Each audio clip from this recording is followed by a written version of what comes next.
উফ বাবা, বিয়ে বাড়ি আসলাম এতক্ষণে, এবার ভালো করে খাওয়া দাওয়াটা শুরু করতে হবে। হ্যাঁ আগে যাই, বরঞ্চ নতুন বউকে গিফটটা দিয়ে আসি, তারপরে এসে খাওয়া দাওয়া শুরু করব।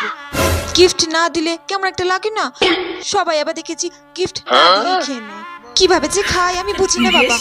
যাই আগে নতুন বউকে গিফটটা দিয়ে আসি। হ্যাঁ এ কি গিফট, খালি ব্যাগ নিয়ে আসলাম। তার মানে আমি যে টেপিকে বলেছিলাম বিছানার চাদরটা এই প্যাকেটের মধ্যে ভরতে আলমারিতে রাখা ছিল। হ্যাঁ, কি হবে এখন? এই এতটা রাস্তা ভাড়া দিয়ে তারপরে আসলুম বিয়ে বাড়িতে, আবার বাড়িতে যেতে হবে গিফট কিনতে, তাহলে তো আবার 500 টাকা খরচ হবে।